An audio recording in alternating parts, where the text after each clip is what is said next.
il est impossible d'avoir en une personne, quel que soit son statut ou sa posture, un expert en plus qui nécessite des opérationnels qui vous disent donc c'est quand nous on vient dans ce genre d'espace de toutes les façons, on attend vraiment beaucoup de cela parce que ça nous forme exactement comme eux ils peuvent considérer que donc on a été très attentifs et on a noté pratiquement toutes les interventions. Alors on va essayer de répondre à celles des questions qu'on a notées.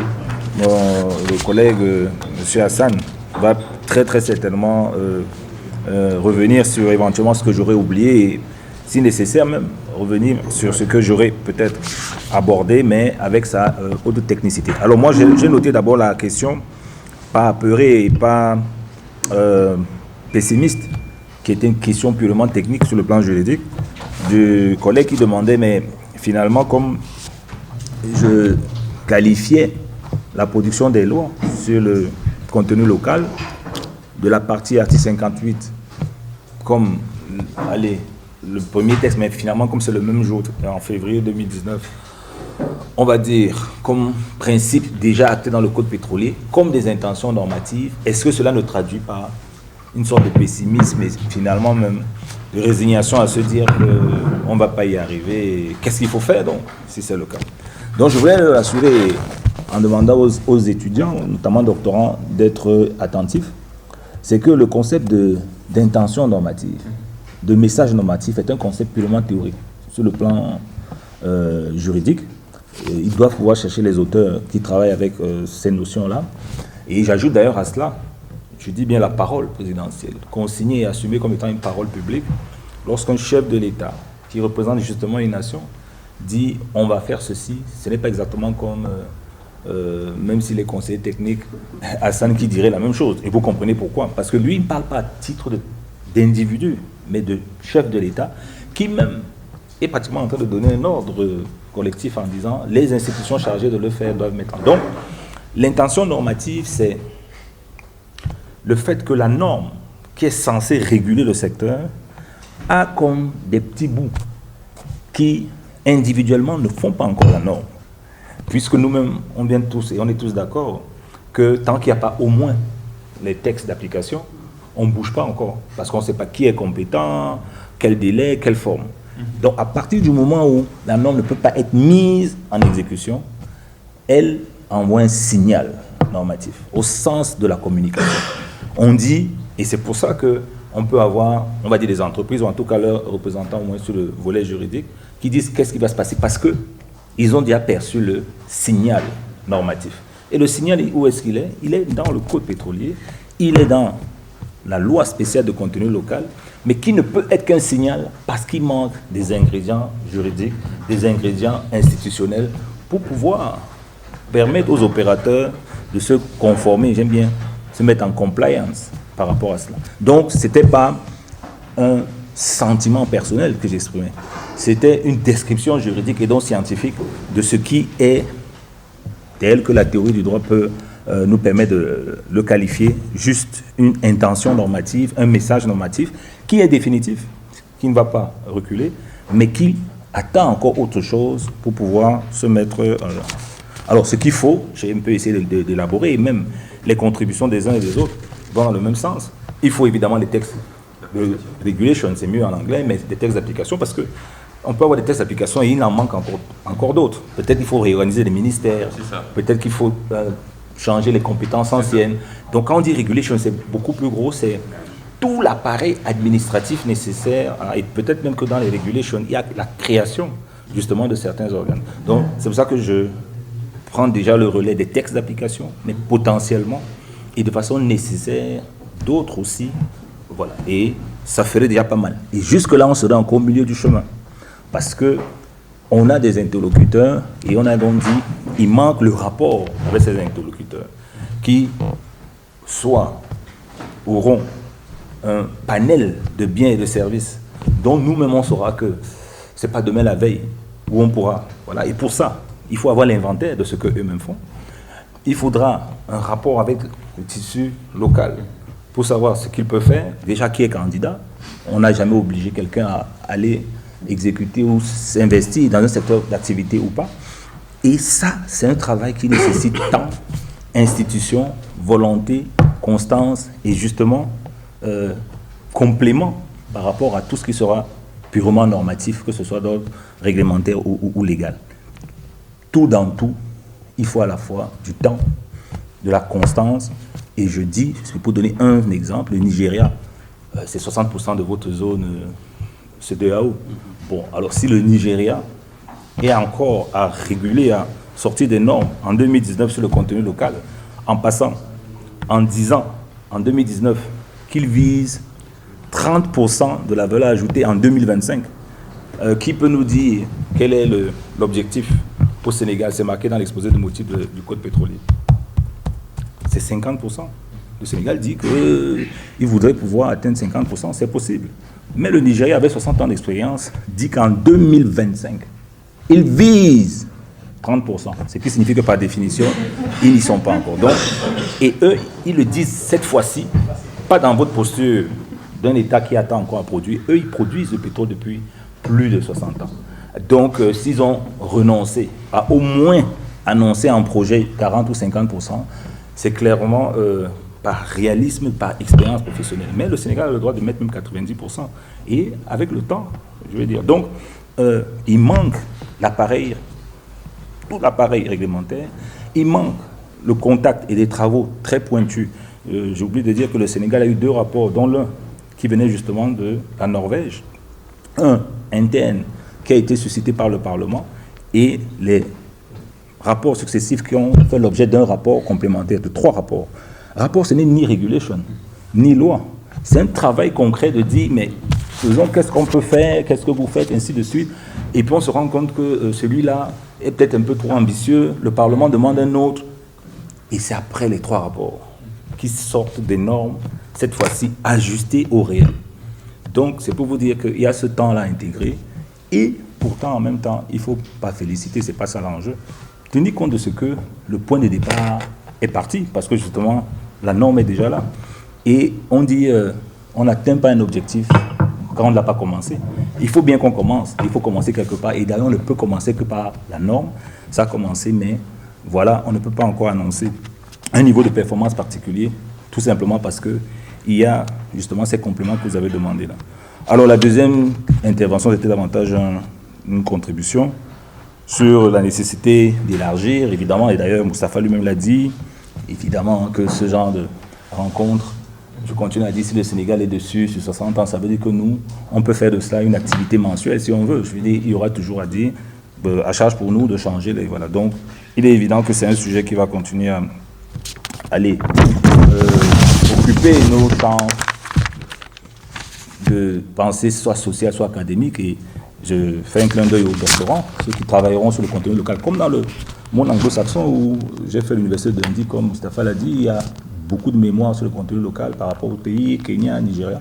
Il faut que les francophones commencent à travailler dessus et vous serez bien obligés de lire les collègues ou les frères anglo-saxons qui, eux, sont plus ou moins avancés. Il faut apprendre à s'approprier les thématiques avant que, justement, voilà, elles ne soient déjà un peu, je vais dire, un peu plus démocratisées. C'est maintenant qu'il faut se positionner dans vos champs d'expertise parce qu'on aura justement besoin, cette fois-ci, des gens qui sont expressément diplômés sur ces questions-là et qui auront tout le bagage. Donc, la troisième question que j'ai notée, c'est celle qui consiste à dire que bon, le contenu local semble être encore dans l'imaginaire. Et première question, est-ce que, précisément, les exigences du contenu local ne vont pas à l'encontre de l'investissement, à force de dire qu'on veut indigéniser ou sénégaliser l'activité? Au Nigeria, on dit la même chose, hein, voilà, camerouniser, ainsi de suite. Est-ce que ce n'est pas un facteur qui est rédhibitoire en investissement? Et inversement,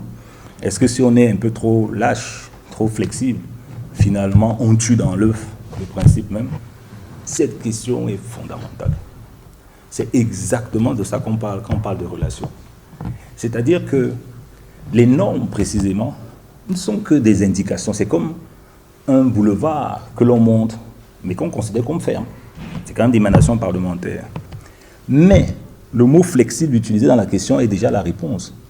Et pour plusieurs travaux sur le contenu local, il commence à l'introduction à dire hey, on y va, c'est une norme, c'est un enjeu quand même d'émancipation à la fois économique et même finalement politique de nos États. Mais Et d'ailleurs, cette flexibilité se traduit même sur le plan légal. Puisque sur le plan légal, on dit déjà, on priorise le personnel local, les fournisseurs, on met directement, soit dans le même article, soit en alinéa, que mais il faut qu'on tienne compte de la qualité, il faut qu'on tienne compte de la disponibilité. C'est constant.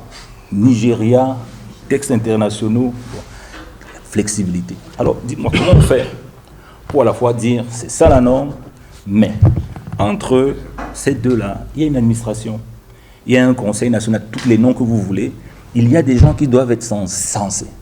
Parce que, après tout, s'il n'y a pas d'activité, il n'y a rien du tout. Il n'y a rien du tout. Il n'y a ni fiscalité, ni d'emploi à nationaliser, ni rien du tout. Et donc, il est expressément dit, soit dans la doctrine, soit dans les textes, soit dans les, on va dire, aménagements réglementaires, qu'il faut avoir plus que de la jugeote. Il ne s'agit justement pas de chasser celui sans qui il n'y a carrément pas d'activité. Et donc, voilà en quoi la norme ne suffit pas. Voilà en quoi loi, même constitution, appareil réglementaire ne suffit pas. Il faut le contact avec l'entreprise.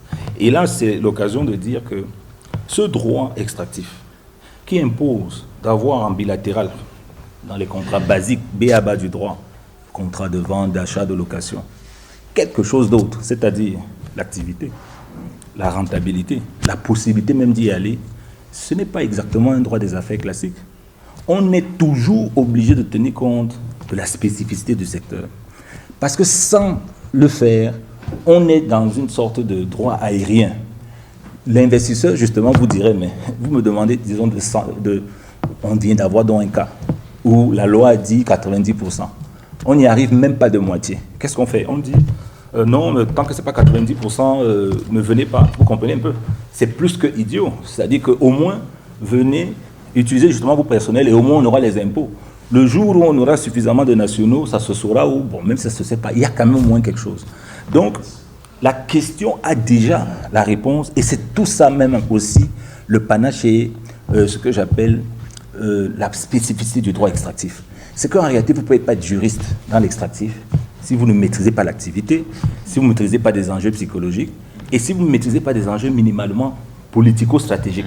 Est-ce qu'un État va dire à un investisseur de ne pas venir alors qu'il a les données qui montrent que, bon, on avait le message normatif, on avait le principe, ça aurait été très, très bien. C'est comme au Tchad. Au Tchad, on nationalise tous les postes et bizarrement, là-bas, ils y arrivent, mais il y a une politique là-bas, on a envoyé des gens à Londres, ainsi de suite. Mais s'il n'y a pas, qu'est-ce qu'on fait? Eh bien, les textes eux-mêmes aménagent la flexibilité et c'est pareil pour l'autre question. Il ne faudrait pas que les TBI et les engagements internationaux soient des facteurs d'annulation du principe même parce que, une fois de plus, je vous l'ai dit, pour l'une des rares fois, l'Afrique pose cette nouvelle norme sur la base d'études. Et ils le disent. Et je vais donner les références à Moustapha. C'est des références publiques, c'est l'Union africaine, mais travaille avec la Commission économique africaine des Nations Unies, avec l'OCDE, avec des experts. Ils disent, mais faisons quand même le point. Ça fait 40 ans, 50 ans qu'on voit des trains, des camions. Qu'est-ce que... Et je vous assure que j'ai jamais vu. Moi, en tant qu'inspecteur des impôts, je ne travaille que sur les rapports. Je n'ai jamais vu un rapport aussi précis dans les chiffres. Ils commencent même par l'organisation politique des États. On est 50 pays africains. Ils font le ratio entre le nombre de pays et la surface Afrique. Ils comptent le nombre de pays qui ont l'accès à l'eau. Vous ne pouvez pas imaginer l'avantage que le Sénégal a d'avoir une côte. Quand vous faites des audits, quand je viens du Tchad, vous êtes le Tchad, vous avez toutes les richesses que vous voulez. Vous n'avez pas de point de sortie pour exporter. On vous dit que le nombre de pays africains qui n'ont pas accès à l'eau est un peu trop important par rapport à l'Asie, par rapport à l'Europe. C'est les Nations Unies qui vous le disent. Donc on peut dire que l'organisation, la cartographie est déjà un facteur de sous-développement. Laquelle cartographie, ce n'est pas nous qui avons... Mais ils y vont.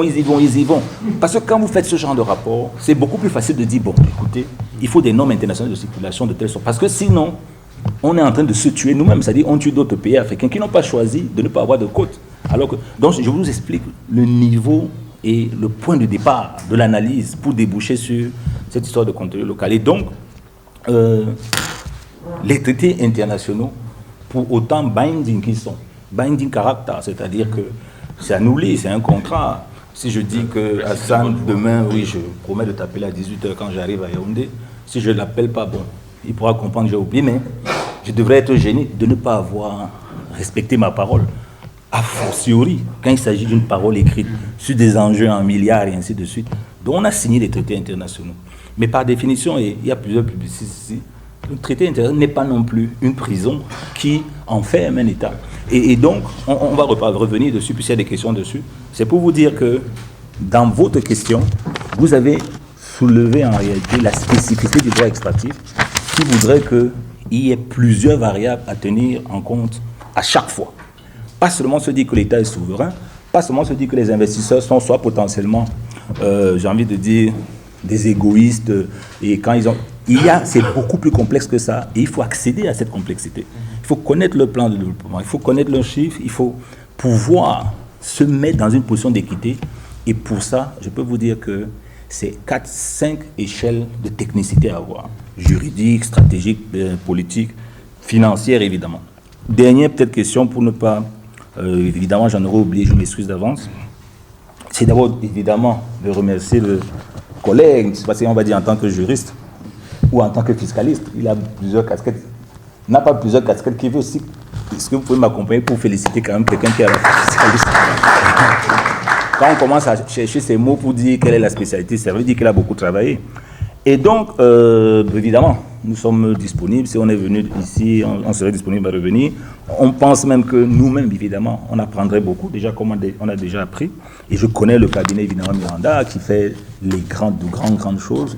D'ailleurs, en termes de gamme, de spécificité de cabinet, il n'y en a pas beaucoup, contrairement à ce qu'on pense. Il n'y a pas beaucoup de cabinets de juristes et d'avocats qui se spécialisent dessus. Et en effet, ils sont, je crois, le siège c'est au Portugal, c'est bien à Lisbonne. Voilà. Quand vous entrez dans le site internet, vous comprenez que... Et c'est depuis longtemps d'ailleurs pour l'Afrique. Donc, on est disponible à la première demande, à charge pour nous d'avoir nos calendriers évidemment qui peuvent se... on va vous mettre en contact avec la représentante du CARPEM qui est dans la salle, juste après. Et on voit ce qu'on peut faire parce qu'une fois de plus, je l'ai dit dans les mots introductifs, regardez l'enrichissement que nous avons collectivement, seulement échanger sur un bout. Et évidemment, la dernière fois, c'était un autre thème.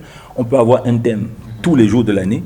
Et c'est comme ça que, voilà, tout le monde va peut-être orienter ses... Voilà. Dernière peut-être intervention, c'est, en gros, Tchali et le collègue sur les TBI aussi. C'était en fait le prétexte pour dire que personne n'a peut-être perçu la légèreté, comment dire, la grosse satisfaction que j'ai eue après l'intervention ou alors pendant l'intervention de Maître.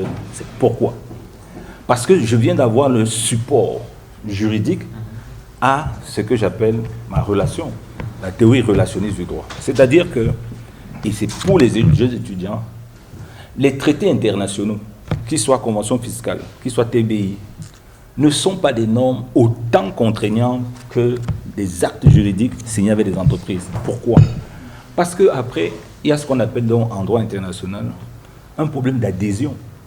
L'adhésion, c'est finalement l'acte qui permet de donner chair à un engagement international qui lui aussi, pour rester dans les catégories, semble encore être une intention normative tant que ceux pour qui ces textes internationaux sont dédiés ne sont pas reçus comme tels, ils n'ont pas encore la force juridique qu'ils ont. Et je continue à dire que la relation dont moi je parlais était juste une relation directement bilatérale. Du moment où on signerait le contrat, ça veut dire que... Parce qu'il faut vous rappeler que les TBI sont signés entre deux États. Et il a bien fait la différence entre un acte juridique qui est signé par deux États et un acte juridique qui est signé entre cet État et un investisseur. Et donc, la vérité, c'est que les traités internationaux ne sont des instruments de sécurisation et de protection des investisseurs que quand ils les mobilisent, quand ils estiment que, bon, pour ce coup-ci, je vais les mobiliser en passant, et Tchali me suit, même pour mobiliser ces TBI, il y a une procédure pratiquement diplomatique, c'est-à-dire qui oblige, par exemple, à la médiation, qui oblige à montrer que vous avez, un peu comme le divorce, je sais que tout le monde est déjà marié dans la salle et que donc peut-être vous savez qu'on ne divorce pas comme on sort d'une boîte de nuit. Bref, les TBI ne sont pas immédiatement mobilisables. Ils sont médiatement mobilisables. Il faut d'abord passer par un type de procédure. L'investisseur, il l'a tout dit, n'a pas forcément ce temps, il n'a pas forcément cette volonté. Il y a des cargaisons à produire là.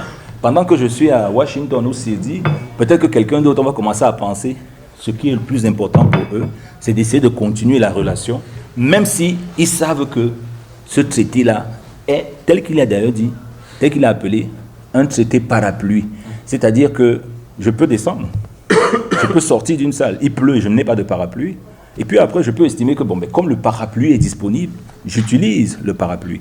Ils préfèrent des zones de tempête, pourvu que la relation soit maintenue, au lieu de mobiliser un traité qui définitivement va préjudicier et pratiquement entraîner la rupture de la relation. Et après tout, ce sont des investisseurs. Leur métier, c'est de produire et de voilà. Donc, c'est pour dire qu'on a là un support juridique, un travail qui répond à ce que vous souhaitez dans le CERIF, qui part de la théorie pour dire que sur le plan concret, en réalité, ce ne sont pas forcément des obstacles. Et c'est une invitation aussi aux jeunes chercheurs à aller le plus loin possible comme ça, dans la théorie, pour pouvoir résoudre un problème concret que nous croyons concret. C'est-à-dire, nous sommes déjà guidés par des TBI et j'ai beaucoup appris, monsieur le conseiller technique, par rapport à ces instruments purement juridiques et pas théoriques que moi j'avais pour l'instant, à savoir, ces TBI-là ne sont pas forcément des obstacles à l'implémentation des politiques nationales de développement des ressources étatiques.